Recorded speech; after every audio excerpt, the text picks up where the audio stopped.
The train left her behind with a scream of iron and smoke. As if it too wanted no part of what waited in the dust-choked town of Red Hollow. Eleanor Whitmore stood alone on the splintered wooden platform. Her gloved hands trembling around a single carpetbag that carried everything she owned.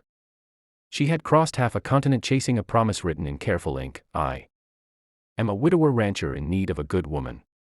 You will have a home, respect, and my protection. The letters had been signed by Thomas Hale. They had smelled faintly of tobacco and cedar. They had sounded like salvation. But Thomas Hale was nowhere to be found. The townsfolk watched her with narrow eyes and tight mouths, their stares cutting deeper than any blade. A mail-order bride without a groom was not a woman, it was gossip. Scandal, prey. She waited until sunset painted the sky red and gold. Until the last wagon rattled away and the station master locked his office. Still no Thomas. Still no home. When the saloon doors finally swung open and a trio of drunk men swaggered toward her. She understood the truth, she had been abandoned long before she arrived. They took her carpetbag first. Then her dignity. The sheriff pretended not to see. In Red Hollow, a woman alone was considered public property. They dragged her to an empty stable, laughter thick with whiskey. Eleanor fought until her nails split and her throat burned raw from screaming. When it was over, they left her in the hay, dress torn, cheek pressed against manure-stained boards, the taste of dust and blood filling her mouth. By morning, she was no longer a bride, she was a warning. Bruised, broken, and cast aside like unwanted freight. Days blurred into survival. She scrubbed floors at the saloon for scraps of food. She slept behind the general store in a crate lined with burlap. The townspeople whispered that she had deceived them. That perhaps her groom had discovered some hidden flaw and fled. No one asked her side of the story. No one cared. The men who hurt her strutted freely through town, tipping their hats as if they had done her a favor by letting her live. But Red Hollow had one man who did not belong to its cruelty. Caleb Mercer rode in at dusk 3 weeks later, dust trailing behind his horse like a storm cloud. He was tall, broad-shouldered, his face weathered by sun and silence. A cattleman from the northern ranges. Caleb rarely lingered in town longer than it took to buy supplies. That evening, as he tied his horse outside the mercantile, he noticed her. She was kneeling in the dirt, scrubbing blood from the boardwalk after a bar fight she had not been part of. Her wrists were thin as twigs. Her eye was swollen nearly shut. And yet she worked with a stubborn dignity that unsettled him. When one of the drunk cowhands kicked over her bucket just to watch her flinch, Caleb felt something in his chest turn to iron. He said nothing at first. He simply stepped between them and her, his presence enough to silence the laughter. The cowhands recognized him, the quiet rancher whose aim was rumored to be deadlier than law. They backed off, muttering. Caleb crouched beside Eleanor, offering his canteen. She hesitated, expecting mockery. Instead, she found steady gray eyes that held no hunger, no cruelty, only concern. "Who did this to you?" he asked softly. She tried to answer, but her voice fractured. For the first time since stepping off that train, someone had asked not what she'd done wrong, but what had been done to her. The truth spilled out in broken pieces. The letters. The waiting. The stable. The sheriff's indifference. Caleb listened without interruption, jaw tightening with every word. When she finished, he stood slowly, as if carrying her pain into his bones. Red Hollow had grown comfortable in its wickedness. It had forgotten what justice looked like. Caleb Mercer intended to remind them. That night, he walked into the saloon alone. Conversation died at the sight of him. He did not shout. He did not threaten. He simply called the 3 men by name and asked them to step outside. What followed was swift and brutal. Chairs splintered. Fists cracked against bone. By the time it ended, the cowhands lay groaning in the mud, their arrogance washed away by blood and dust. The sheriff reached for his gun, but found Caleb's already aimed at his chest. "You wear that badge again," Caleb said evenly. "And you'll remember tonight." The message was clear. Red Hollow's era of unchecked cruelty had just met its reckoning. When Caleb returned to the alley behind the mercantile, Eleanor was gone. Panic flickered in him, until he spotted her sitting against a crate, clutching her ribs. He knelt before her, hat in hand. "You don't belong here," he said. "And this town doesn't deserve you." She laughed bitterly. "No one else wants me." Caleb studied her bruised face, the quiet strength beneath the ruin. "I do," he replied simply.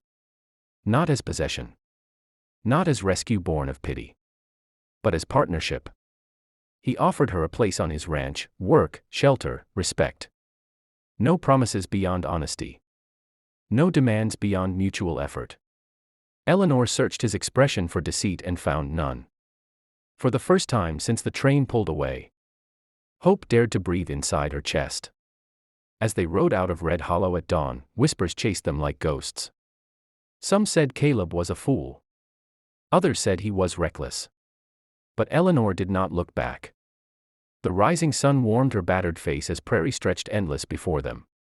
She was still bruised, still broken in places, but no longer abandoned.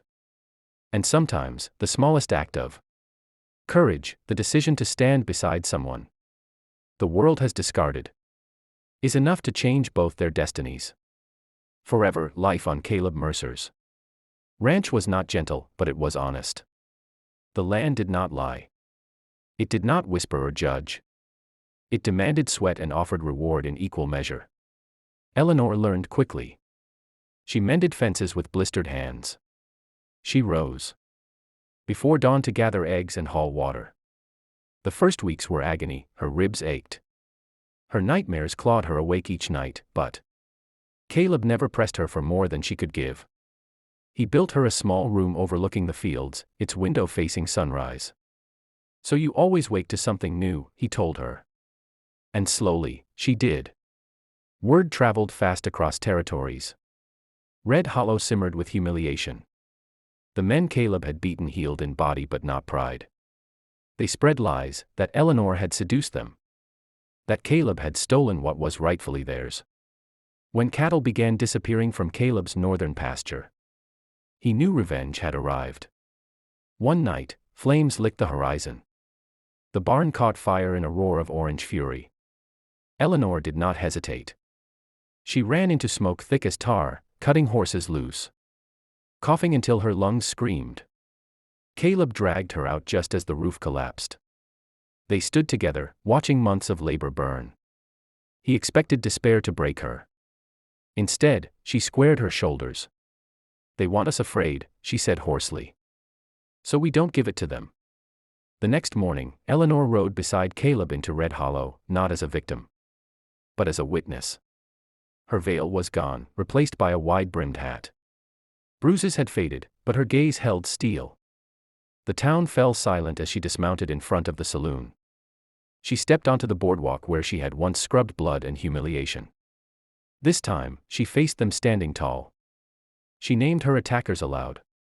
She described their crimes in unflinching detail. Shame rippled through the crowd. Some looked away. Others shifted uneasily. When the cowhands reached for their guns, they found half the town watching, not with approval, but with dawning disgust. Caleb did not speak. He did not need to. Eleanor's courage was louder than any bullet. The sheriff tried to dismiss her again, but the tide had shifted. A shopkeeper's wife stepped forward, confessing she had heard Eleanor's screams that first night. A stable boy admitted he had seen the men drag her away. One by one, silence cracked. The cowhands realized too late that power built on fear collapses when fear refuses to bow. They fled town under threat of vigilante justice. The sheriff was stripped of his badge. Red Hollow began, slowly, painfully, to reckon with itself. But the greatest transformation was Eleanor's own. She no longer defined herself by what had been done to her. She chose who she would become.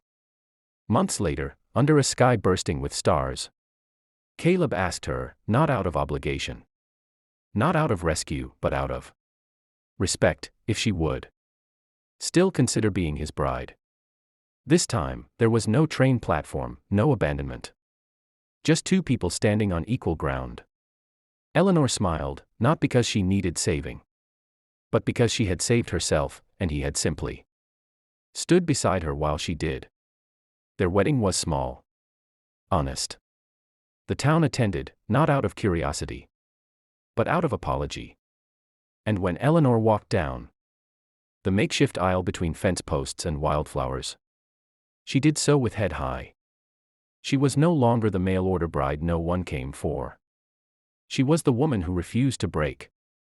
If this story stirred something inside you, if you believe that strength can rise from ruin and justice can bloom, even in the harshest soil, then join us.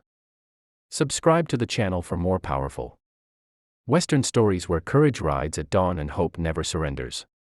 Because sometimes the greatest legends aren't about the fastest gun, but about the bravest heart.